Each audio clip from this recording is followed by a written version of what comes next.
Près de 300 éducateurs sont associés à la réflexion pour un système éducatif plus résilient dans un contexte de crise sécuritaire. Conviés depuis hier à Bobo Dioulasso, ils vont passer en revue le plan stratégique de développement de l'éducation de base et de l'enseignement secondaire. Le MENA-PLN veut déceler les insuffisances de l'école burkinabé en vue de rectifier le tir. Explication de Kassoum Milogo et Ali Traoré. Le contexte sécuritaire, nous avons aussi connu une crise sanitaire, mais tout ça a contribué à rendre difficiles les activités au niveau du ministère et cela a affecté de façon négative l'évolution du système éducatif.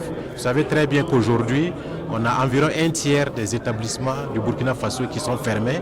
Cette rencontre devrait donc permettre de trouver des solutions pour changer la donne.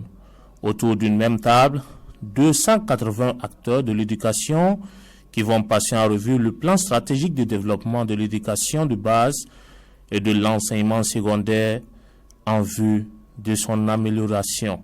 Nous allons au cours de cet atelier suivre les indicateurs qui ont été retenus dans la matrice des mesures des résultats.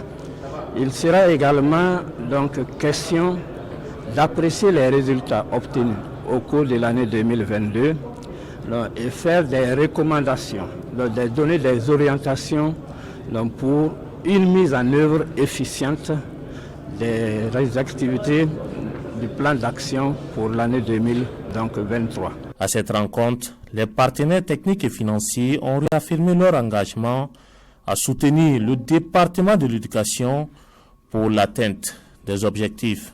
On reste très engagé pour accompagner le ministère de l'Éducation de base et également de la formation pour accompagner dans leur mise en œuvre de ce plan stratégique de développement pour l'éducation de base et l'enseignement supérieur dans nos activités au plan physique qu'au plan financier.